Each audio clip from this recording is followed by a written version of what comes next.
Bonjour à tous et bienvenue. Vous êtes sur Victoire Live et nous sommes dimanche 22 mars et j'ai du monde sur ce plateau. J'ai une équipe, voilà maintenant, qui est une équipe habituée. Et comment allez-vous? Ça va, Ça très bien, va? merci, ça va. Par la Très Ça va. grâce de bien, Dieu. Ouais. très bien. Par Naïma, la ça grâce va? de Dieu, ça Ouais. va. Ouais. C'est d'abord, On est là. merci de nous recevoir Merci Mangué, pour. oui. en ces temps C'est pas évidents. pas évident. Ouais. Voilà. Merci de recevoir. Nous sommes là pour le Seigneur, hein. Tout à fait, ouais. Amen. Tout à fait. Amen. Voilà, Mm. voilà. Alors une petite présentation. Alors Naïma, toi tu es déjà venue, hein? Oui, On oui, t'a une fois, reconnu. oui.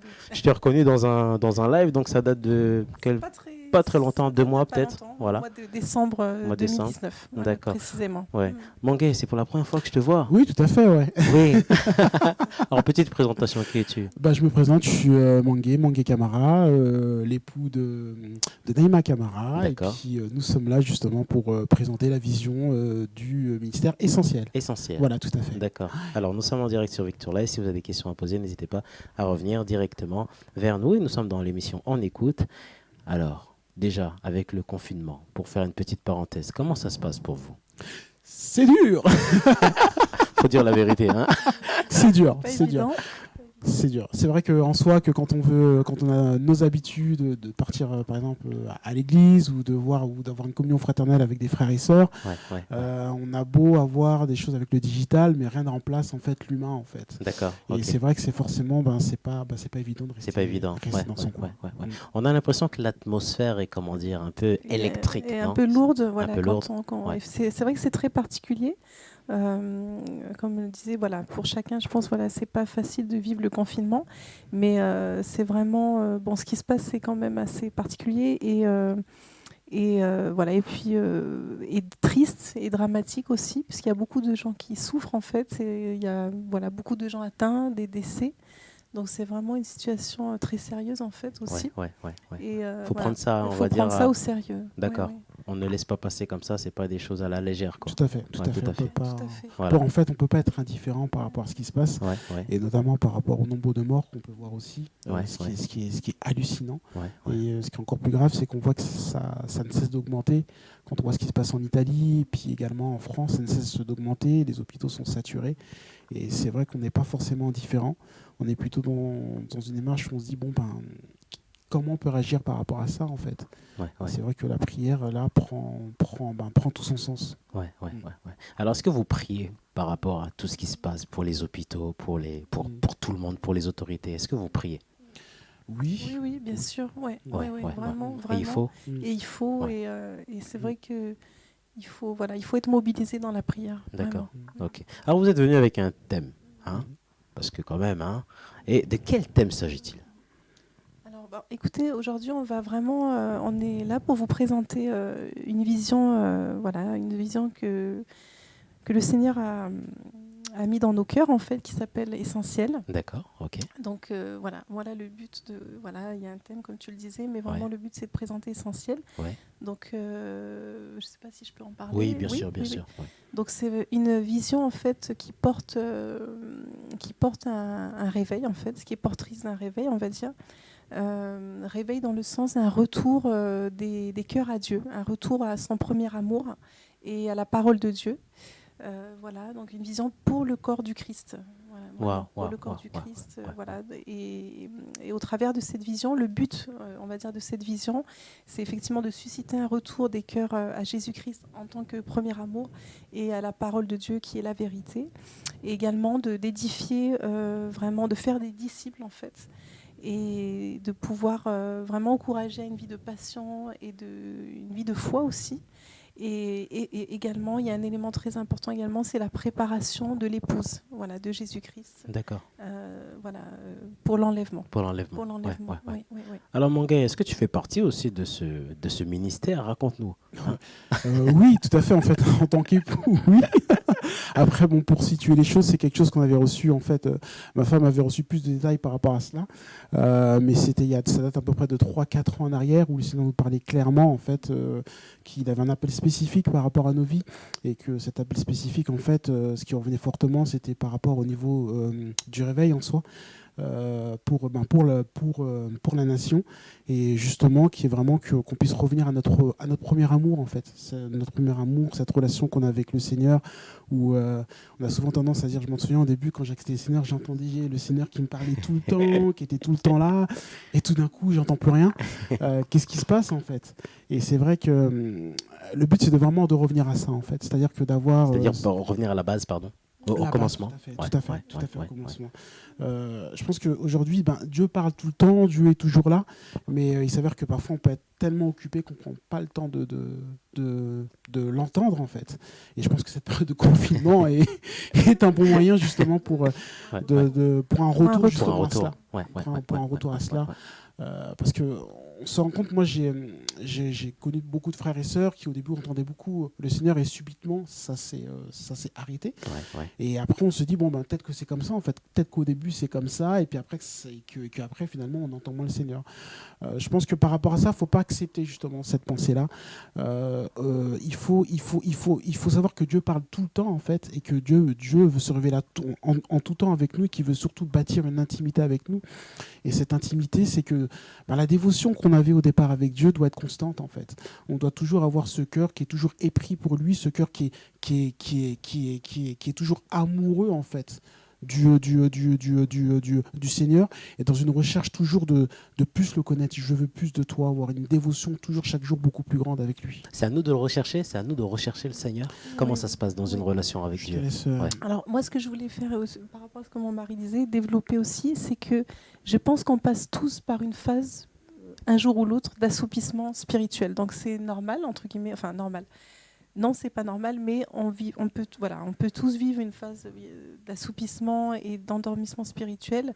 Après, il y a des degrés d'assoupissement, je pense, et c'est pas une fin en soi. Le but, c'est que Dieu veut pas qu'on reste dans cet état en fait d'assoupissement.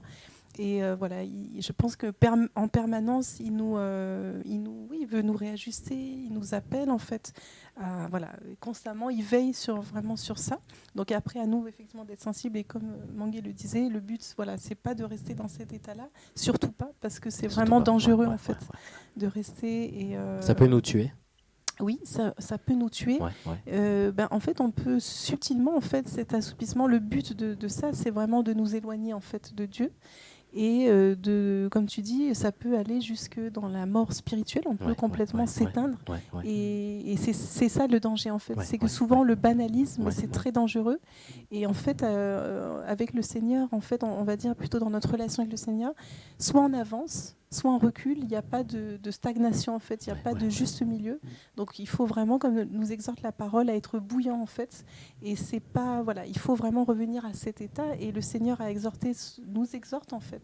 En tant qu'Église, on le voit dans Apocalypse où il demande à revenir. Reviens à ton premier amour. Ce que j'ai contre toi, c'est que tu as abandonné mon premier amour. Reviens à tes premières œuvres en fait. Donc vraiment, je crois que Dieu nous lance un appel en fait. Et ça, certainement, dans toutes les générations, Dieu a veillé à ce que ça concerne tout le monde. Ça concerne tout le monde. En fait, tout le monde est concerné. Tout le monde est concerné. Il n'y a pas de. Ça concerne tout le monde. Mangué, vous êtes combien dans l'équipe, je dirais, dans ce ministère? En fait, c'est moi, j'ai du mal avec le mot ministère. Il y a tellement de ministères que c'est plutôt une vision que Dieu nous a donnée. Et puis après, là, on est là avec ma femme. Après, il y a d'autres personnes qui nous entourent à côté, qui sont là justement pour des aides en fait par rapport à la vision en fait en elle-même. Ils ont compris la vision. Excuse-moi de te couper. Oui, ce sont des gens justement qui ont compris la vision, mais des gens qui sont là pour nous aider en fait à avancer dans cette vision-là et qui partagent aussi le même fardeau en fait. C'est que aujourd'hui, dans une vision, il faut vraiment avoir en fait des personnes qui partagent ce même fardeau-là. Je ne suis pas satisfait de la relation que j'ai avec Dieu aujourd'hui. Je veux rechercher plus en fait. Je veux avoir en fait avoir une intimité beaucoup plus grande avec Dieu. Et je pense que c'est le battement de cœur de plusieurs en fait, parce qu'il y a une insatisfaction qu'on peut avoir vis-à-vis de Dieu. Qu'est-ce qui s'est passé entre quand j'ai accepté le Seigneur et maintenant? Ma femme parlait qu'à un moment on n'entend plus Dieu en fait. Et on voit que c'est un état que Israël a vécu pendant un moment, lorsque la parole de Dieu en fait elle était rare en fait. Elle elle était rare, il n'y avait pas de vision, il n'y avait pas de parole, et que parfois on peut vivre justement spirituellement parlant, on peut vivre la même chose, c'est-à-dire que la parole qu'on va entendre ne sera que celle que du dimanche avec le pasteur. Et là, c'est un état justement où on est en train de mourir spirituellement parce que Dieu ne veut pas nous parler que le dimanche avec le pasteur. Dieu veut nous parler en tous tout les temps, jours. Ouais. tous les jours, parce que rien qu'avec le contexte qu'on vit aujourd'hui, il n'y a plus l'église. Enfin, il y a l'église, pardonnez-moi, mais il n'y a plus l'église où on y va physiquement. C'est-à-dire l'église locale, là. Enfin, voilà, tout à fait. Ouais, pour bien le moment, on est dans le confinement et il n'y a que l'aspect en ligne. Et c'est là que justement que Dieu veut... c'est mon avis personnel, hein, mais c'est que le message, c'est aller creuser, aller approfondir l'intimité avec moi. Aller creuser, approfondir l'intimité avec moi. Ça veut dire que c'est maintenant qu'il faut remettre les connexions avec Dieu. Tout à fait. C'est-à-dire que là, je vois ça comme une opportunité que Dieu nous donne dans son amour. Vous avez le parallèle avec les vierges sages et les vierges folles. Les vierges sages se sont rendues compte qu'elles étaient dans un contexte, en fait, où là, il faut que je me renforce. Il faut que je me renforce. Par rapport au contexte que je suis en train de vivre, il faut que je me renforce. Et les vierges folles disaient non, mais de toute façon, ça va passer, ça va repartir comme avant. La réalité de la parole, c'est que la parole ne dit pas ça. La parole dit clairement que ça ne va pas aller en s'arrangeant, en fait. Que ça va être des cycles et que justement, ça ne va pas s'arranger. Mais que nous, dans tout ça, il faut que nous soyons forts. Il faut que cette relation avec Dieu soit approfondie clairement. Et si j'ai du mal, on va dire vraiment dans ces moments-là, à me connecter avec le Seigneur, je sens que même cette atmosphère qui s'y trouve dehors, rentre chez moi. Qu'est-ce que je dois faire honnêtement? Je te laisse. Alors, comme il disait, on est dans un état de confinement actuellement, et comme tu disais, si j'ai du mal, et finalement, si j'ai du mal à me connecter, et c'est pas qu'en état de confinement qu'on peut avoir du mal à rester connecté à Dieu. Et vraiment, le but, c'est comme on parlait quand même de l'église locale, mais voilà, nous sommes l'église.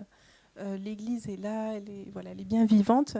Et bien sûr, je crois que Dieu agit au travers de nous, son corps, en fait, de son église, en fait, pour que déjà les uns les autres, on peut s'édifier, s'encourager, s'exhorter. Donc c'est une aide aussi. C'est une aide vraiment pour aider à avoir une relation avec Dieu. Dieu met en place par le biais des ministères ou tout simplement par le biais des frères et sœurs, en fait. Chacun a reçu le Saint-Esprit. Donc vraiment, le but, c'est de nous encourager les uns les autres. Et Dieu veut vraiment... et ensuite, bien entendu, il y a un appel individuel, en fait, qui est personnel, puisque le salut est propre à chacun. Donc il se travaille. Il y a un appel, on travaille que l'on doit... on doit s'efforcer de bâtir une relation avec Dieu, en fait, individuellement, par l'assistance du Saint-Esprit. Nous ne sommes pas seuls. Amen. Nous avons le Saint-Esprit et également la notion du corps, en fait, qui est vraiment plus qu'une notion, c'est une réalité, en fait. Donc nous sommes là, vraiment, Dieu ne nous a pas laissés seuls. Nous avons le Saint-Esprit et nous avons des frères et sœurs, vraiment une famille spirituelle. Amen. Alors mon gars, nous ne sommes pas seuls. Ça veut dire qu'il y a toute une armée. Raconte-nous, qu'est-ce que ça veut dire nous ne sommes pas seuls? C'est-à-dire qu'il y a Dieu, il y a le Saint-Esprit, il y a Jésus, mais en fait, on a une team, quoi, non? Une vraie team. En fait, la réalité, c'est que Jésus a tout accompli et qu'il a envoyé son Esprit Saint. Ça, c'est clair. Jésus a tout accompli. Il a tout accompli et maintenant, il est au ciel et c'est nous qui sommes sur terre avec le Saint-Esprit. La chose, c'est que Dieu nous a donné des outils. Il y a la parole qui est là, et il y a le Saint-Esprit qui est là. Nous avons parfois tendance à se mettre des autofreins. Quand je parle d'autofreins, c'est que, se freiner du moins, c'est que la relation avec Dieu, c'est simple en fait. Je fais le parallèle avec la relation d'un homme et puis une femme. Parfois, on entend certains serviteurs de Dieu avoir des révélations de la part de Dieu. Ces personnes-là ont des révélations par la part de Dieu, non pas parce qu'ils ont été choisis spécifiquement, mais tout simplement parce qu'ils ont décidé que je vais accorder plus de temps à Dieu. Moi, je suis marié, j'ai ma femme. Il est clair que ma femme, le fait de lui consacrer du temps, elle va s'ouvrir. Elle va me partager des choses secrètes. Avec Dieu, c'est la même chose. C'est la même chose. Plus vous allez passer du temps avec Dieu, plus Dieu va vous révéler ses secrets. Donc mieux c'est. Son intimité, tout à fait. Mieux c'est.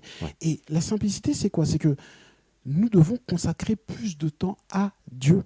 Non pas dans un non pas dans une démarche parfois d'autosatisfaction, parce que des fois on rentre parfois dans une autosatisfaction spirituelle. J'ai prié le matin, j'ai prié le midi, j'ai prié le soir, j'ai pris la Sainte Seine, j'ai parlé en langue, j'ai médité la parole, ça suffit. Non, pas de cette manière-là, mais de manière comme un amoureux de Dieu. C'est-à-dire que là, ce n'est pas une question d'habitude. Il faut que les habitudes soient cassées, c'est Tout ça? à fait, Ouais, casser ouais, les ouais, habitudes. ouais. Et c'est surtout que, je m'en souviens un jour, parfois il nous arrive de rentrer dans une forme d'orgueil spirituel en soi, et le Seigneur il me fait comprendre, mais Mangué, moi quand je suis parti sur la croix, je t'ai aimé j'ai fait ça de manière inconditionnelle. Toi, ta démarche avec moi doit être de manière inconditionnelle. Ouais. Tu ne feras jamais assez parce que je suis Dieu en fait. Et nous, on doit réaliser que c'est ça, c'est qu'on ne fera jamais assez pour Dieu parce qu'il est Dieu, mais on doit être dans cette démarche d'un amoureux de Dieu. La preuve en est, le Seigneur il dit, je reviens chercher une épouse. Je ne viens pas chercher des gens qui vont... Parce qu'on peut aller tous les jours à l'église, on peut faire ça et ça, on peut faire plein d'activités et plein de choses, mais on peut avoir un cœur qui est complètement éloigné de Dieu. Et ce que Dieu veut, c'est notre cœur, en fait, avant toute chose. C'est-à-dire passer à côté de la plaque, c'est ça? Tout à fait. Et quand Dieu veut notre cœur, là, on parle de relation, d'amour. C'est simple, mais on a trop compliqué les choses. Redescendons, revenons à la parole. La relation avec Jésus-Christ est une relation d'amour. Amen. On est une épouse. C'est simple. Consacrer plus de temps à Dieu. Alléluia. Ce temps qu'on a actuellement de confinement, recherchez votre amoureux. Revenez à l'amour du départ. Parlez au Saint-Esprit. Un jour, le Saint-Esprit, il fut un temps où des fois on ne parle pas assez avec Dieu. Et moi je dis, moi j'ai toujours parlé avec lui. Maintenant, Seigneur, ce que je vais faire, je vais toujours te parler. Saint-Esprit, ça. Saint-Esprit, il y a ça. L'Esprit Saint me dit, mon Guy, j'aime quand tu me parles comme ça chaque jour. Dieu attend qu'on lui parle. Alléluia. Dieu est dans une attente vis-à-vis de nous. Ouais. On attend beaucoup de Dieu, mais ouais. Dieu nous attend, nous. Il dit, moi je vous attends, vous. Ouais. J'ai déjà tout fait. C'est vous que j'attends. Le temps là que vous avez 24 heures dans une journée. Qu'est-ce que vous me consacrez? Moi, j'ai ma femme qui est là. Si je rentre le soir du boulot, allez, fais-moi à manger. Bon, c'est bon, bisous, bye bye. Et je pars me coucher. Mais il est clair que l'amour va se refroidir. Et c'est ce qu'on fait des fois avec Et c'est ce qu'on fait. Aïe. Quand on voit le temps qu'on peut consacrer devant un film, c'est pas mal de regarder un film, mais devant un film ou de faire autre chose qui n'a rien à voir avec Dieu. Et après, on est là, je t'aime. De la même manière que si je fais la même chose avec ma femme, elle va dire, mais t'es un hypocrite en fait. Tu dis que tu m'aimes, mais tu ne me consacres pas du temps. Dieu, ce qu'il attend de nous, c'est du temps. C'est du temps. Ouais. Donc le temps de confinement que nous avons actuellement, nous devons lui consacrer plus de temps. Il est approprié pour cela. Donc d'un côté, c'est une bonne chose alors, D'un côté, si on par perçoit... rapport à notre relation avec Dieu. Parce que souvent, excusez-moi, je rappelle que nous sommes en direct sur Victoire Live et le thème est très intéressant. Voilà. Bon, ben voilà, je suis pris par le travail, je n'ai pas le temps, je rentre le soir, mais là, je suis chez moi. Donc, ça veut dire maintenant, je dois peut-être raisonner aussi autrement au niveau de ma prière. Voilà. Alors, en fait, c'est réellement ce qui se passe actuellement. Vraiment, c'est un appel. Dieu appelle son épouse, en fait. Dieu, au travers de cet événement, même si Dieu n'est pas l'auteur de cet événement-là, c'est un appel autant pour les nations que pour son Église, en fait. Revenez à moi. Revenez à moi. Non seulement je reviens bientôt, parce que c'est ça le thème, il revient bientôt, préparez-vous. Préparons-nous. Et c'est vraiment, comme tu le disais, profondément, c'est un appel de Dieu à revenir à lui. Et voilà, Dieu, au travers des circonstances, nous enseigne. Il peut utiliser n'importe quelle circonstance pour nous enseigner. Et là, il est en train de non seulement vouloir nous enseigner, mais il nous appelle, en fait. C'est un réel appel, puisque je rebondis un peu sur la situation. Ça a été prophétisé par le Seigneur Jésus-Christ lui-même. Ce sont des choses qui doivent arriver. Donc tout ça, nous sommes au courant de tout ce qui se passe. Voilà, nous sommes au courant, nous ne devons pas être surpris. C'est écrit dans la parole de Dieu. Si tu le permets, je vais lire un verset dans Luc 21. Dans Luc 21, alors, en fait, les disciples de Jésus lui demandent, mais Maître, quels sont les signes de ton avènement, en fait, de ton retour? Et dans Luc 21, je vais commencer au verset 9. Bon, il commence à répondre, le Seigneur, au verset 8, en disant « Faites attention, leur dit-il, ne vous laissez pas égarer, car plusieurs viendront sous mon nom et vous diront, le Messie, c'est moi. Et encore, le temps est venu, l'heure est arrivée, ne suivez pas de tels gens. » Donc ça sera vraiment une époque aussi de séduction, mais là... Je vais avancer au verset 9, parce que ça nous concerne, vraiment on est actuellement dedans. Quand vous entendrez parler de guerre et de révolution, ne vous laissez pas effrayer. En effet, il faut que cela arrive d'abord. Cela ne signifie pas encore que la fin du monde viendra. Aussitôt après. Donc ensuite, j'avance un peu plus vite, vous verrez, vous entendrez, on verra se dresser une nation contre une nation, un État contre un État. Partout, il y aura de graves tremblements de terre et dans différentes régions, des épidémies et des famines séviront. Des phénomènes terrifiants se produiront et dans le ciel, des signes extraordinaires apparaîtront. Voilà, j'arrête là, mais nous sommes vraiment dedans. En fait, c'est juste la prophétie qui s'accomplit, en fait, tout simplement. Donc nous ne devons pas être surpris. Le Seigneur nous a bien dit, ne soyez pas effrayés, parce que ce sont des choses qui doivent arriver, en fait. Dieu a le contrôle de cette situation. Amen. Voilà. Ah, Dieu a le contrôle. Voilà, a le contrôle. Il faut garder ça à l'esprit. Dieu n'est pas surpris par ce qui se passe. Vraiment, Dieu a le contrôle. Et par rapport, voilà, pour revenir au confinement, voilà, Dieu utilise vraiment toutes circonstances pour nous parler. Et là, clairement, c'est un appel. Et aussi en sachant que ces choses vont continuer, en fait. Puisque, voilà, il en parle clairement. Il y aura des épidémies, des famines. Et même encore pire. Et encore pire. Que ce qu'on vit. Et encore pire. Et également, il parle, bien sûr, après de la persécution pour nous en tant que chrétiens. Et voilà, ce sont vraiment, nous sommes au commencement, en fait. Ce sont les douleurs, les prémices, en fait, de ce qui arrive, en fait. Voilà. Et ça a été prophétisé. Donc, vraiment, voilà. Et comme aussi la Bible dit dans Ecclésiaste 7,14, au jour du malheur réfléchis. C'est-à-dire que lorsque ces choses-là, en fait, ça nous permet de faire une introspection. Seigneur, où j'en suis avec toi, en fait? Où j'en suis avec toi? Comment puis-je me réajuster, en fait, à ta volonté? Seigneur, montre-moi l'état de mon cœur. Parce que ce que Dieu veut, c'est notre cœur. Montre-moi l'état de mon cœur. C'est-à-dire qu'il faut être vrai. Il faut être vrai. Et Seigneur, fais-moi grâce de me réajuster, en fait, à ta volonté. Moi, dans tout ça, hein, je vois, par rapport à l'Église, en fait, je vois l'amour de Dieu. Je veux que le plus puisse rentrer au ciel. Je veux que quand l'enlèvement arrive, que le plus puisse partir. Là, c'est une introspection. C'est-à-dire que là, c'est un moyen de se réajuster à la volonté de Dieu pendant ces moments-là. Et également prendre un positionnement d'ordre spirituel, un positionnement face à l'ennemi, un positionnement pour que nous puissions réellement manifester en fait Christ sur terre. À travers les miracles, à travers les prodiges, à travers l'effusion du Saint-Esprit. C'est de cela que Dieu attend de nous aujourd'hui, en tant qu'Église, que nous puissions revenir à la base de la parole, cette Église primitive qui s'est réunie dans les maisons. Parce que là, aujourd'hui, avec toutes les églises qui sont fermées, on voit en fait justement cet aspect en fait d'église, l'importance des églises de maison. Et justement pour revenir à tout cela en fait, de revenir à l'essentiel en fait. Et que cette parole-là ne soit pas juste une parole dite, mais une parole qui se vit. Nous sommes les réponses. Nous sommes des réponses. Nous sommes des réponses à la situation actuelle.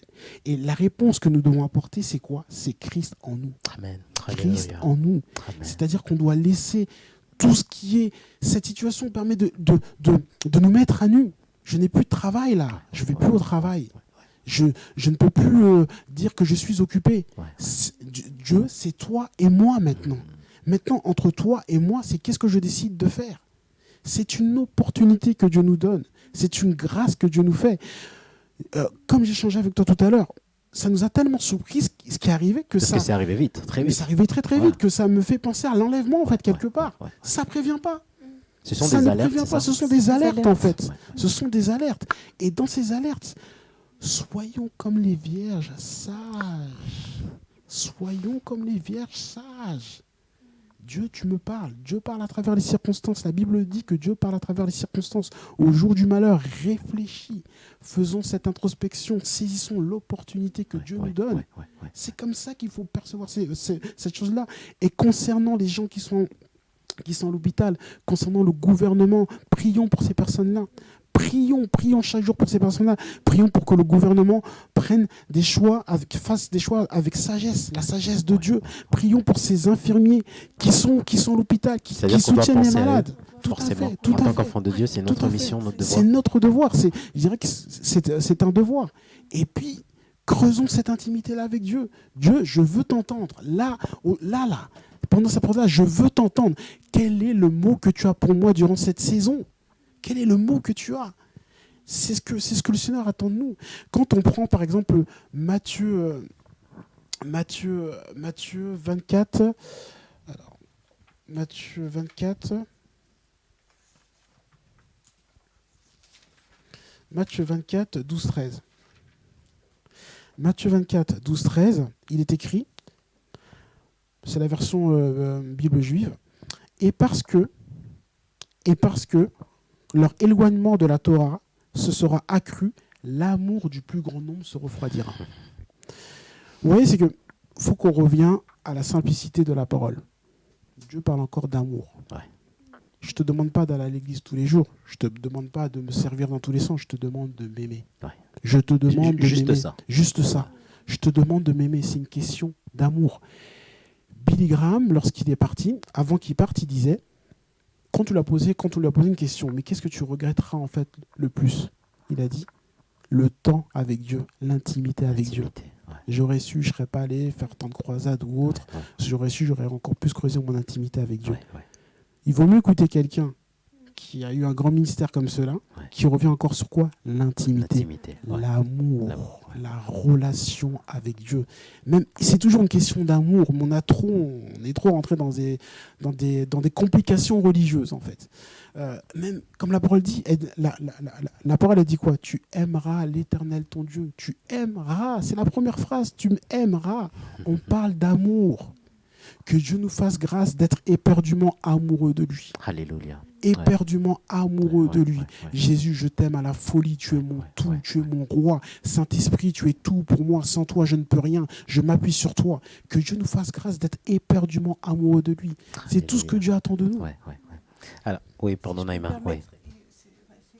C'est juste ce que Mangué dit, mais également ça complète. Nous avons aussi un ennemi qu'il ne faut pas oublier. Il y a vraiment un ennemi qui attaque, qui a pour but d'attaquer notre relation avec Dieu. Et lui, il continue d'attaquer. Et lui, il continue tous les jours. d'attaquer, voilà, tous les jours. Et je crois qu'il envoie beaucoup de distractions, il veut mettre beaucoup d'obstacles en fait entre nous et Dieu en fait. Donc il ne faut pas sous-estimer et il ne faut pas oublier qu'on a un ennemi aussi qui est face à nous. C'est important aussi de se positionner par rapport à cela, pour justement conserver notre relation avec Dieu et pouvoir la cultiver en fait. Ouais. Alors moi j'ai une question à vous poser maintenant. Comment créer l'unité entre nous? Voilà, parce que on va s'apercevoir que est-ce qu'au niveau des enfants de Dieu là, parce qu'on voit qu'il n'y a pas beaucoup d'unité, il n'y a pas de plan de rassemblement dans la prière, ou peut-être qu'il y en a, peut-être que nous ne sommes pas au courant, mais on manque quand même qu'il y a quand même quelque chose. Il n'y a pas très longtemps, j'ai parlé avec un non-chrétien et il me disait comme quoi, peut-être pour vous, maintenant, c'est l'occasion de pouvoir être unis. C'est une bonne question. Hein. Voilà. Qu'est-ce que vous en pensez? Parce que l'unité est quand même la base, non? Moi, je pense que c'est quelque chose de base qui est très important parce que quand on lit les Actes des Apôtres, il dit clairement qu'ils étaient un, en fait. Et aujourd'hui, je pense qu'il faut vraiment qu'on sorte du clivage de je suis de telle église en fait. Moi je suis d'Apollos, moi je suis d'un tel ou autre, et c'est ce qu'on voit parfois malheureusement aujourd'hui. Hein. Parlons bien. Je suis dans telle église. Ça c'est un problème. Je pense que c'est pas que je pense, c'est pour moi c'est un gros problème. Donc ce sont des barrières qu'il faut. Ce sont des barrières parce que chaque église a sa particularité. D'accord. Aucune église est parfaite. Hein. Chaque église a sa particularité en fait. Et c'est quelque chose en fait. Le fait de travailler ensemble, c'est qu'on est complémentaires en fait. On peut devenir complémentaires, c'est-à-dire qu'une église aura une grâce qu'une autre église n'aura pas. Mais de ce fait, en collaborant ensemble, en fait, ça va justement combler ces vides-là en fait. Mais pourquoi on n'a pas encore compris, Mangué? Parce que travailler ensemble, c'est quand même la base. Parce que quand on regarde le monde travaille ensemble. Sur des projets, sur des plans. Je pense que parfois, ça peut être malheureusement les ambitions personnelles aussi qu'on peut avoir. C'est-à-dire que voilà. Il y a des membres, etc. Ça peut être un frein. Ça peut être un frein, les ambitions personnelles qu'on peut avoir. Il y a aussi ce côté qui est de clairement une certaine humilité, en fait. Avoir une certaine humilité. J'ai besoin de toi autant que toi, tu as besoin de moi. Comment on peut faire pour s'unir? C'est vrai que moi, ce qui m'a frappé par rapport à ce qu'on est en train de vivre, c'est... oui, c'est vrai, il faut dire ce qu'il y a. Il y a eu un manque d'unité. En fait, je m'attendais à ce que plusieurs églises s'unissent. On va élever les mains, on va prier pour ça, mais... Voilà, malheureusement, chacun défend voilà, quoi, son église. Et je trouve ça dommage. Je Ouais. trouve ça dommage. Moi, C'est-à-dire, c'était comme si, pardon, chacun d'entre nous était dans son coin, oui, voilà, dans son malheureusement. quartier. Voilà. Malheureusement. Ouais. Je pense que c'est. Je pense, en tout cas, il y a certainement eu des initiatives de mobilisation à la prière, ça Ouais. c'est certain. Ouais. Et beaucoup justement l'ont compris, c'est pas tout le monde, hein, voilà, beaucoup l'ont compris, mais peut-être que c'est encore trop faible en fait, c'est peut-être encore trop faible. Et c'est vrai que voilà, on est une force. Et n'oublions pas que nous servons la même vision, c'est celle du royaume de Dieu. Et il n'y a pas d'autre, en fait, il n'y a pas d'autre vision. Il n'y a pas d'autre Il n'y a vision. pas d'autre Ouais, vision ouais, en dehors ouais. de celle du royaume. Ouais, En fait. ouais, Voilà, ouais, on travaille ouais, pour, ouais. pour le même Pour le royaume. même. Alléluia. Voilà, pour le Ouais, même ouais. royaume. Alors, mon gars, lorsqu'on va sortir de cette situation, parce qu'on va bien sortir de cette situation, alors qu'est-ce qui va se passer après? Est-ce que pour nous, c'est une façon de voir les choses autrement? Bah, je pense qu'il y a deux poids, deux mesures. Soit on se dit, bon, c'est reparti, on repart dans notre quotidien, voilà. Ou soit on prend justement, on se réajuste par rapport à ce qu'on a vécu et on fait en sorte de plus faire en sorte d'entendre Dieu. Je parle vraiment pour nos vies personnelles, hein, d'entendre Dieu par rapport à ce qu'on fait chaque jour, pour que ces choses-là ne puissent plus nous surprendre en fait. Ouais, Parce qu'il faut dire que ça nous a surpris en fait. Ouais. Et quand on est surpris, ça veut dire qu'on n'a pas entendu Dieu. Et c'est là où il y a une remise en question en fait. Parce que si ça nous a surpris, c'est qu'on n'a pas entendu Dieu nous dire voilà, ça va arriver. Et là, je pense que c'est vraiment soit, il y a deux poids, deux mesures, hein. Soit c'est un virage que chacun prend intimement, parce que je parle vraiment en tant qu'individu, que ça peut être même moi, toi, on sait qu'on a des choses à travailler en nous-mêmes, hein, personne n'est parfait. Soit on devient radical par rapport à cela, on dit Seigneur, voilà, ça, je laisse complètement.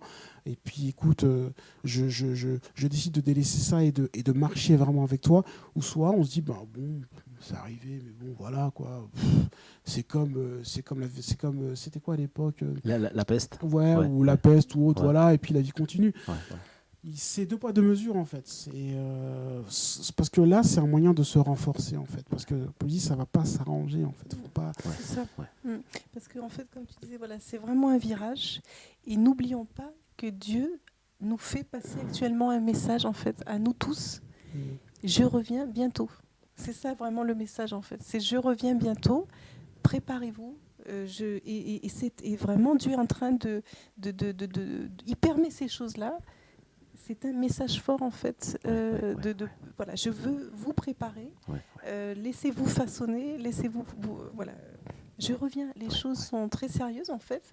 Et comme c'est écrit en fait, tout simplement. Donc je reviens. Et je crois qu'il ne faudrait pas louper ce virage en fait, parce que les choses ne vont pas aller en s'améliorant. Alors il y a pas très longtemps aussi, donc nous avons reçu aussi quelques messages des internautes aussi inquiets, voilà, par rapport à la situation, par rapport à tout ce qui se passe. On a l'impression que bon, maintenant on n'a plus l'impression que ça touche tous les pays. Voilà. Donc aucun pays n'est, on va dire, épargné. Grande puissance, petite puissance. On a l'impression que même tu as beau avoir la plus belle armée du monde, c'est un ennemi invisible. Voilà. Est-ce que là aussi c'est une leçon? Est-ce que c'est une leçon qui montre comme quoi, ok, il y a un virus qui est là. Ok, je prie, j'ai un grand Dieu. Mais pour que ce virus, parce que ce virus peut rentrer chez moi, il peut aussi faire des dégâts. Voilà. Mais est-ce qu'il y a aussi une histoire de foi? Est-ce que Dieu est aussi en train de tester notre foi? Jusqu'où, en fait, on peut aller voilà, avec notre relation avec Dieu? Je pense qu'il y a, la dernière fois je pense à ça, il y a parler de Christ, il y a vivre Christ, en fait. Et vivre Christ, c'est un travail au niveau de notre foi. Et c'est vrai que moi, je dis au début, quand j'ai vu ça, je dis oulala, on pense tout, je dis bon, comment on va faire, qu'est-ce qui se passe ou autre. Et comme tu dis, c'est aussi une manière d'éprouver notre foi en fait. Est-ce que malgré justement tout ce que vous êtes en train de vivre, est-ce que vous allez vous accrocher à moi, est-ce que vous allez avoir foi? Et dans tout ça, je pense aussi que personne ne peut dire aujourd'hui voilà. J'ai foi et tout va bien, je m'en fous totalement de ce qui se passe en fait. C'est-à-dire qu'on n'est pas forcément immunisé par rapport à ça. Mais ce que je vois, ce que je perçois aussi, ça c'est dans ma vie personnelle, c'est que c'est un bon moyen de nous rassembler en fait. Parce que quand je dis rassembler, c'est dans le sens où on demeure dans la foi quand on est dans la communion fraternelle et qu'on s'édifie les uns les autres et qu'on se soutient les uns les autres. L'apôtre Paul lui-même, qui avait un très grand ministère, disait je vous invite à prier pour moi en fait. Et je pense qu'il y a aujourd'hui, ça doit en fait nous permettre de cultiver l'unité et la communion fraternelle, de prier les uns pour les autres, Amen. de se soutenir en fait les uns les autres par rapport à ce qu'on est en train de vivre. Parce que on peut pas dire aujourd'hui qui pourrait dire, ça serait se prendre pour Superman. Hein. Ce qui me frappe là, c'est rien. Je suis un bonhomme, quoi. Je reste sur place. Voilà, tu vois. Non. La réalité, je pense que là, c'est encore un moyen. Je dirais encore ça. Je rentre encore sur l'opportunité que Dieu nous donne d'être plus. Tu parlais d'unité tout à l'heure, d'être plus unis en fait. D'être encore plus dans la communion fraternelle, de plus prier ensemble, de se fortifier les uns les autres. C'est ce que la Bible nous parle, que quand on voit Actes des Apôtres, ils s'édifiaient les uns les autres, se fortifier les uns les autres. C'est ce que Dieu attend de nous, parce qu'on en a besoin. On a tous besoin. Et c'est une leçon d'humilité aussi. D'humilité, ouais. Et de pouvoir aussi s'arrêter, arrêter et sachez que je suis Dieu et personne n'est au-dessus de moi. Et je suis Dieu, je fais ce que je veux, j'enseigne qui je veux. Et il est Dieu et voilà, il ne faut pas qu'on s'inquiète. Toute chose concourt au bien de ceux qui aiment Dieu, c'est ce que dit la parole. Et voilà, il ne faut vraiment pas aussi avoir d'inquiétude. Il faut être sage, il faut être prudent. Il y a des choses qui ont été mises en place par les gouvernements.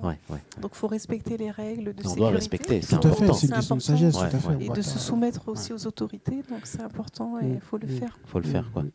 Alors, il y a une question qui vient d'arriver, c'est par rapport à nos enfants. Voilà. Alors, comment leur expliquer cette situation? Parce qu'il ne faut pas aussi qu'ils paniquent quand même, nos enfants. Voilà. Alors, comment ça se passe? Comment la relation avec nos enfants, est-ce qu'on doit aussi les parler de Dieu? Voilà, commencer à raconter des histoires, voilà, et faire aussi un lien avec ce qui se passe maintenant. Comment vous voyez les choses?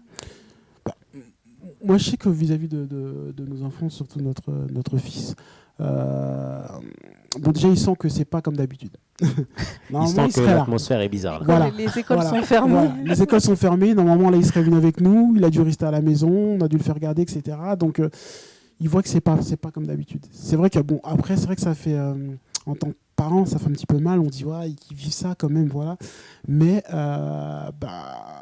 moi, je lui dis clairement que tu vois, on peut pas trop sortir dehors parce que les gens sont malades. Voilà. Il faut rester à la maison parce que les gens ils sont malades. C'est comme ça. Il va falloir prendre son mal en patience. En fait. Et puis, les gens sont malades. Après, par rapport à la prière. Je pense que c'est notre responsabilité en tant que parents en fait, de prier quotidiennement avec nos enfants, de partager la parole quotidiennement avec eux, et pour que eux ils aient ce support-là qui est Christ en fait, qu'ils puissent se dire voilà, s'il y a la peur ou autre, si je sais que Jésus il est là et qu'il est avec moi, et c'est de notre responsabilité en tant que parents. Aujourd'hui il y a beaucoup de choses en fait pour leur enseigner la parole. Il y a des livres adaptés justement à leur âge. C'est à nous, c'est notre responsabilité à nous, parce que Dieu va nous demander des comptes à nous par rapport à ça. Et de justement prendre ces habitudes-là, de prier le soir avec lui avant qu'il dorme, de prier le matin pour lui par rapport à la journée, de prendre chaque soir, lui lire un petit passage de la Bible qu'il y a pour les enfants, où c'est illustré, et de petit à petit justement qu'il puisse réaliser qu'il y a un sauveur qui est là, qu'il y a Jésus qui est là et qui peut le garder et le préserver de tout ça. Amen. C'est vraiment le bon moment pour ceux peut-être qui n'avaient pas encore soit parlé à son enfant de l'existence de Dieu. Voilà. C'est vraiment, encore une fois, un bon moment pour parler de Dieu et que l'enfant soit rassuré aussi et de lui expliquer un petit peu la parole de Dieu. En fait, Alors, est-ce que ça nous rapproche? Parce qu'au niveau de la famille, quand même, parce qu'on a beaucoup plus de temps, on mange ensemble, on rigole ensemble. Ça, quand même, ça renforce peut-être aussi les liens maintenant au niveau de la famille. Qu'est-ce que vous en pensez? Oui, ça renforce vraiment les liens. Et encore une fois, Dieu nous enseigne dans tout, au travers de toutes choses. Et encore une fois, on revient, en fait, même le monde d'ailleurs, certainement beaucoup de personnes s'interrogent et j'entendais beaucoup de personnes ça les sensibilise et les fait revenir à certaines valeurs, en fait, notamment la valeur de la famille et peut-être des choses qu'on avait un peu banalisées et mis de côté, en fait, finalement, qui sont importantes. Qui sont importantes. Et comme disait le président aussi, ça nous permet de lire beaucoup plus. À plus forte raison, la parole. Ça nous permet justement de lire beaucoup plus. Et d'échanger de nos lectures avec nos enfants. Exactement. Alors, il y a eu une remarque, une réaction par rapport à ce virus qui est venu, on va dire, très rapidement. Voilà, parce que ça a commencé en Chine. Et c'est vrai que lorsque les problèmes sont un peu loin, bon, on se dit, bon, de toute façon, nous, ça va, nous, ça ne nous concerne pas. Mais on a vu que ce virus a commencé à toucher pas mal de pays, voilà. Et lorsqu'il est arrivé en Italie, et ben là, ça a été, on va dire, un peu, oula, Oui, là, c'est vrai. on a commencé, en fait, à paniquer et les choses sont arrivées très, très vite. Et je voudrais quand même faire aussi d'autres remarques parce que il y a eu la Première Guerre mondiale, il y a eu la Deuxième Guerre mondiale, il y a eu d'autres épidémies, voilà. Et on remarque bien que dans toutes ces situations-là, il y a une situation de chaos. Tout à fait. C'est-à-dire que même les gouvernements ne peuvent rien faire, Tout à fait. voilà. Et ensuite, eh ben, les choses partent et ensuite la vie reprend, voilà. Mais tout à l'heure, vous avez parlé de Jésus revient bientôt. Et on doit quand même le réaliser, voilà. C'est pas une chanson, hein. Voilà. C'est pas depuis que tu es petit, tu entends que Jésus revient bientôt, bientôt, bientôt. Mais là, il revient vraiment bientôt. Donc, il faut commencer à être prêt. Il faut que tu sois prêt par rapport à ce que tu vis. Déjà, tu te remets, tu te recadres avec le Seigneur. Il faut que tu parles à Dieu. Il faut ensuite que tu prennes des nouvelles. C'est important de prendre des nouvelles. Voilà. De notre famille et même de ton voisin aussi qui est à côté. Parce que c'est aussi peut-être aussi le moment de parler avec lui, d'échanger. Voilà, mais qu'est-ce que tu en penses par rapport à cette situation? Alors souvent, ma question est la suivante. Il faut qu'on parle de Jésus, mais des fois, à quel moment on doit parler de Jésus? Est-ce que vous, ça vous est déjà arrivé là, par rapport surtout à cette situation, de pouvoir parler, on va dire, de Jésus à d'autres personnes, peut-être qui ne croyaient pas en Christ? Oui. Je te laisse, vas-y. Dans le sens où, enfin, comme je dis ben oui par rapport, je réponds à David, c'est dans le sens que la Bible nous dit que prêche toutes les, je paraphrase, hein, mais j'ai plus le verset. En fait, que toutes les occasions sont favorables en fait pour prêcher en fait la parole de Dieu. Comme là, c'est l'occasion. Là, c'est une occasion et c'est une très belle occasion. Enfin, très belle occasion. Voilà, c'est au second degré bien sûr, hein, c'est affreux ce qui se passe, mais c'est une bonne occasion justement d'annoncer la parole, de dire aux gens, de prévenir aussi, d'avertir. On peut là parler clairement de la prophétie. Vous voyez, Jésus avait prophétisé ces choses-là. Et pour les gens, ça peut être des preuves, c'est des preuves tangibles en fait, que oui, la parole de Dieu est réelle.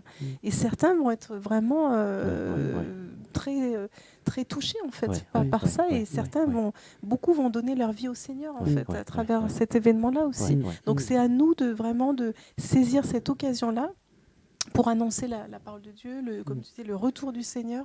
Et d'ailleurs, peu importe les situations, les saisons de la vie, nous devons tout simplement, nous sommes des témoins et nous devons annoncer la parole de Dieu en fait, et, en toute occasion. En toute occasion. Justement, en parlant de témoin, être un témoin, c'est que malgré tout cela, en fait, je demeure dans ma paix, la paix de Dieu. Malgré dans tout ça, je garde l'assurance, en fait, que là, je lève les yeux vers le ciel et je sais que mon Seigneur revient bientôt. Et être un témoin, c'est aussi ça, en fait. C'est que la personne va voir que, mais comment ça se fait que toi, je vois que, bon, certes, t'es un petit peu apeuré, mais on sent qu'au fond de toi, tu as une certaine assurance, en fait. Il n'y a pas de panique, tu restes calme. C'est aussi un témoignage? C'est un témoignage. Je dirais que le plus grand témoignage, c'est notre vie. Parce qu'on peut annoncer quelque chose, mais si on ne vit pas ce qu'on annonce, c'est un autre problème. mais le plus grand témoignage, c'est notre vie. C'est, comme disait l'apôtre Paul, soyez une lettre vivante, en fait. Et cette lettre vivante, en fait, rien que par le témoignage de notre vie, notre témoignage aussi d'amour. Parce que l'amour aussi est un témoignage. Aujourd'hui, on vit dans un monde où l'amour se refroidit. C'est-à-dire que les gens, aujourd'hui, sont très... fonctionne que beaucoup par l'intérêt, ou je te parle parce que je sais que je peux obtenir ça ou autre, mais l'amour, en fait, j'appelle. Pourquoi? Je prends de tes nouvelles. Hier, il y avait une sœur qui donnait un témoignage. Elle me dit, Mwangué, je suis surpris. Il me dit quoi? Il y a un ministère des États-Unis qui m'a appelé pour savoir comment j'allais. Wow. C'est de l'amour, ça, en fait. Et justement, c'est les occasions que nous avons là actuellement. Appelez vos proches. Comment tu vas? Prends des nouvelles. Et justement, quand on parle d'opportunité, c'est là, en fait, que par l'amour qu'on va manifester, qu'il y aura une opportunité qui va, en fait, se frayer pour annoncer le royaume de Dieu. L'amour doit toujours être au centre de tout avec le Seigneur. Comme disait dans la parole, si je n'ai pas l'amour, je ne suis rien, en fait. Et justement, on doit, nos proches qui sont autour, prendre des nouvelles. Tu parlais du voisinage, comment tu vas? Est-ce que tu as besoin de quelque chose? Est-ce que je peux t'aider? Le confinement, est-ce que tu peux te déplacer? Écoute, je vais t'aider avec ma voiture, on va y aller avec des autorisations, je précise. Et d'ailleurs, on est là avec autorisation, je précise aussi. et justement, c'est là où on a cette opportunité. En fait, on est en fait, comment dire, le bras étendu de Dieu sur la terre. Wow. Et le bras étendu de Dieu sur la terre, c'est l'amour de Dieu manifesté aux hommes. De la même manière que Christ a manifesté son amour en donnant sa vie sur la croix, nous devons être ces témoignages d'amour, en fait. Et faire les gestes, justement, que les gens n'osent pas faire aujourd'hui. Tu me regardes apeuré, je vais sourire. Et là, tu te poses, mais pourquoi tu souris? Tu es fou, quoi. Mais non, je souris parce que je sais que Jésus est là et tu sais qu'il peut te sauver aussi. Alors, c'est-à-dire qu'on ne doit pas montrer de tristesse, c'est ça? Bon, on peut être triste, hein. On n'est pas des robots non plus. On n'est pas des robots non plus. Hein. Non, je pleure pas, non. Non, mais on doit en fait ce qui va, je dirais que ce qui va vraiment, aider les gens, c'est la paix qu'on aura. C'est la paix, fait. C'est la paix qu'on va dégager en fait. Et cette paix se bâtit dans l'intimité. Parce que cette paix aussi se transmet. Tout à fait, c'est ça.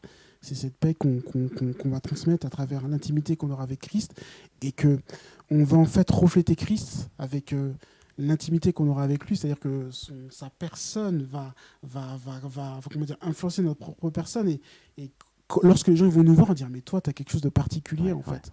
Mais ça passe par notre intimité avec lui avant toute chose. Exactement. Alors nous sommes toujours en direct sur Victoire Live, il nous reste 12 petites minutes avant de clôturer donc cette super belle émission. N'hésitez pas, si vous avez des questions, revenez directement sur notre forum. Naïma, une atmosphère assez lourde, beaucoup plus de temps pour prier, beaucoup plus de temps pour glorifier, exalter, adorer, mais on n'a jamais eu autant de temps en fait pour le Seigneur. Et c'est beau quand même. Oui, comme tu dis, c'est vrai que c'est particulier. Là, pour le coup, on est confinés, en fait. Donc, nous sommes contraints. Voilà, nous sommes contraints. Donc, nous avons du temps et c'est magnifique, justement. Moi, comme je disais tout à l'heure, je pense que c'est plus qu'une opportunité, c'est un appel. Un appel du Seigneur vraiment à se préparer et à le chercher vraiment de tout notre cœur en fait. Et comme on le disait, vraiment de s'examiner et de revenir vraiment, si on doit revenir à Dieu, de sincèrement revenir à Dieu. Et si on avait déjà cette conscience-là peut-être de Dieu, d'aller encore plus loin et voilà, il faut saisir le message de Dieu en fait. Et je crois véritablement que c'est un appel de Dieu. Dieu lance un appel à son Église, en fait. Amen. Un appel. Amen. Mon gars, est-ce que tu as d'autres choses à ajouter? Est-ce que tu as un message particulier à toutes les personnes là qui nous écoutent là actuellement dans tous les pays? On nous écoute même aussi en Chine, voilà, en Inde, au Pakistan. Est-ce que tu as un message à transmettre? Moi, le message, et ce qui me revenait vraiment actuellement ces derniers temps, c'est vraiment de renforcez-vous, en fait. Renforcez-vous dans la prière. Renforcez-vous dans votre intimité avec le Seigneur. Renforcez-vous afin que justement de tenir ferme, de tenir bon. Parce que ce que nous vivons n'est que le commencement en fait. Et on a besoin d'être renforcés en fait. D'être renforcés. Donc efforçons-nous de rechercher Dieu, d'être éperdument amoureux de Dieu comme on n'a jamais été auparavant. Dieu parle toujours. Ce qu'on a vécu lors de notre premier amour, Dieu est toujours amoureux de nous. Parce qu'il a son Saint-Esprit qui est là, et il met en fait des circonstances justement pour qu'on puisse le rechercher en fait. Mais c'est à nous maintenant de franchir ce pas. Dieu ne force jamais les gens. L'amour, c'est pas un amour forcé. L'amour doit venir c'est-à-dire qu'on a notre part à faire. Que Dieu nous fasse grâce d'être plus amoureux de lui en fait. Amen. Que Dieu nous fasse grâce d'avoir une dévotion encore plus grande pour lui. Pourquoi ? Parce qu'il est Dieu. Parce qu'il est Dieu. Et parce qu'il nous a aimé le premier à travers son Fils. Alléluia. Ouais. Amen. Naïma, est-ce que tu as d'autres choses à ajouter? Oui, j'ai un message par rapport à... Tu parlais de la peur, que beaucoup peut-être sont dans la peur et dans l'église en fait.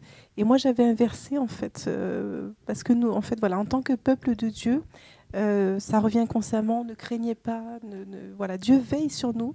Bien sûr on peut être atteint, comme on disait, par la maladie, mais vraiment la protection de Dieu est là.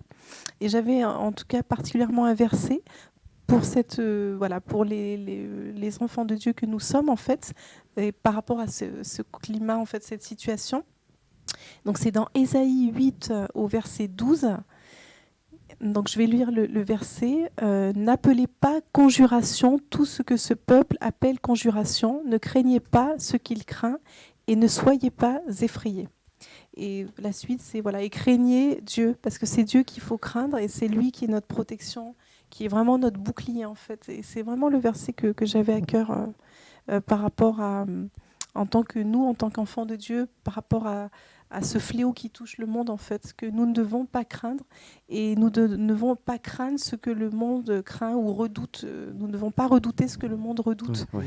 Voilà, parce que nous ne sommes pas aussi destinés à la colère de Dieu en tant qu'enfants de Dieu. Voilà. Amen, amen. Alors nous avons un Dieu qui est au-dessus de tout. Amen. Alors quand j'ai au-dessus de tout, c'est au-dessus de tout. Voilà. Ce Dieu-là est capable de l'incapable et ce Dieu-là est puissant. Il est tout puissant. Et il ne faut pas sous-estimer aussi la puissance de l'ennemi. C'est-à-dire que par tes propres forces, c'est impossible. Tu ne pourras pas combattre. Voilà. Mais avec l'aide du Seigneur, c'est pour ça qu'on dit qu'il est tout puissant, eh ben, tu peux tout faire. Et vraiment, je t'encourage dans cette période-là à le suivre, à marcher avec lui, à entendre sa voix, à te poser aussi des questions. Et c'est ce qu'on a dit dans l'émission. On doit se remettre en question. Arrêtons de fois de dire « Oh, ça je connais, alors que non, tu ne connais pas. Le Seigneur veut que tu marches auprès de lui. Alors tu sais, peut-être que tu te poses aussi des questions en te disant « Oui, mais il y a des hommes de Dieu qui ont été touchés par le virus. Oui, il y a d'autres personnes aussi qui ont été touchées par le virus. Mais Dieu permet certaines choses. Et quand tu regardes aussi, tu sais comment se crée un témoignage. Il faut bien aussi que l'ennemi puisse rentrer dans ta vie, sinon il n'y aura pas de témoignage. Et ces hommes de Dieu ont été guéris. Ces hommes de Dieu sont sortis, ils sont fatigués, ils sont épuisés, mais ce qui les a fait sortir, c'est la prière. L'intensité que tu vas mettre et le temps que tu vas passer dans la prière. Waouh! Le Seigneur s'occupe de toi. Alors n'aie pas peur de ce virus. Il se passe beaucoup de choses. C'est vrai que quand on allume la télé, maintenant, on n'entend que ça. Tout à fait. Voilà. Tout à fait. Et ça aussi, c'est aussi un danger parce que, tu sais, quand ton cerveau ne fait que d'écouter la même chose, que tu le veuilles ou pas, à un moment, tu deviens un peu un robot. Et c'est là aussi que se crée la peur. Tout à fait. Voilà. Tout à fait. Ça ouvre la porte à la peur en fait. Les portes, justement, là, les portes du cœur, il y a ce qu'on voit et ce qu'on entend en fait. Et comme on dit, comme tu disais, ce que tu viens de souligner, c'est que on va pas être des gens qui se comportent comme je m'en fous de ce qui se passe, mais si de 10h à 15h tu es devant une chaîne d'actualité que nous connaissons tous, c'est clair que ça va faire que germer la peur en fait. Remplace cela par la parole, remplace ça par des louanges, remplace ça par la méditation, par la prière également, remplace tout ça en fait. C'est un temps que Dieu nous donne et nous fait grâce pour plus le rechercher. Saisissons l'opportunité. Saisissons. Amen. Saisissons-la. Alors, avant de se quitter, est-ce que c'est possible de nous rappeler le ministère, la vision que vous avez reçue, en résumé, pour ceux qui viennent d'arriver? Alors, le ministère, donc c'est essentiel. Donc, ministère aussi qui veut dire service. C'est en fait un service tout simplement qui est destiné au corps du Christ. Et qui est, donc cette vision essentielle est porteur... porte un réveil en fait, un réveil, c'est-à-dire un retour des cœurs à Jésus-Christ en tant que premier amour et à la parole de Dieu, donc qui est la vérité. Et donc vraiment le but de cette vision, c'est de vraiment, tout simplement de faire des disciples par l'enseignement des premiers apôtres de Jésus-Christ, en fait tout simplement, et de pouvoir préparer l'épouse de Christ, voilà, pour le retour du Seigneur qui est très proche. Amen. Merci beaucoup. Mangay, tu avais d'autres choses à ajouter ou ça va? Non, je Non, pense que ça va. Tout a été dit. je pense que tout a été dit. Merci de nous avoir reçus. C'est moi qui te Merci remercie. à toi, David. Ouais. Et, C'est toujours un plaisir. Toujours un plaisir. et Ouais. que Dieu nous fasse reste d'être toujours éperdument amoureux de lui. Amour, exactement. Alors, est-ce qu'on peut finir avec une prière? Oui. Est-ce que quelqu'un veut bien prier par rapport à cette émission, par rapport aussi à demain, après-demain et à ce confinement, à cette situation? Je prie. Seigneur, je te demande d'étendre ta main, Seigneur Père, sur chacun de mes frères et sœurs, Seigneur, qui écoutent ce message. Seigneur, si tu avais un message à faire passer, Seigneur, que tu puisses parler au cœur de chacun, Seigneur Père. Je te demande également, Père, d'étendre ta main sur le gouvernement, Père, afin qu'il puisse prendre de sages décisions, Seigneur, inspirées par toi, Seigneur. Merci de les bénir abondamment, Père, dans le nom de Jésus-Christ. Merci de fortifier également ces infirmières, ces médecins, ces docteurs, Seigneur Père, qui sont dans les hôpitaux, Seigneur Père, de les fortifier également. Apporte des guérisons miraculeuses, Seigneur Père, pour ceux qui sont entre la vie et la mort, Seigneur. Que tu puisses libérer le ministère des anges, Seigneur Père, qui puisse venir apporter la vie, Père, où la mort avait été semée, Seigneur. Que tu puisses étendre ta main de grâce, Seigneur Père, afin que ceux, Père, qui s'étaient éloignés de toi puissent revenir à toi, Seigneur. Que toutes les formes de culpabilité, de condamnation soient renversées, Seigneur Père. Tu es un Dieu d'amour, Seigneur, et ta parole dit que 7 fois le juste tombe, 7 fois il se relève. Dans cette parole-là, on peut s'apercevoir que même si le juste tombe, il est toujours juste à tes yeux, Seigneur. Que toute forme de culpabilité, de condamnation soit renversée, Seigneur Père, au niveau de mes frères et sœurs par rapport à cela. Que tu puisses poursuivre ton œuvre, Seigneur Père, que tu puisses nous préparer à ta rencontre, Seigneur, chaque jour, Seigneur, et que nous puissions nous efforcer de bâtir une intimité, Père, avec le Saint-Esprit, une intimité beaucoup plus profonde chaque jour, Seigneur, et que nous puissions également nous positionner spirituellement par rapport à ce qui se passe aujourd'hui, que nous puissions également nous positionner face à l'ennemi, Seigneur Père, en reprenant la place de l'Église qui nous est due, cette place, Père éternel, Père, d'autorité, Père, cette place, Père, de domination, Père, dans le monde spirituel, Père, par le sang de Jésus-Christ.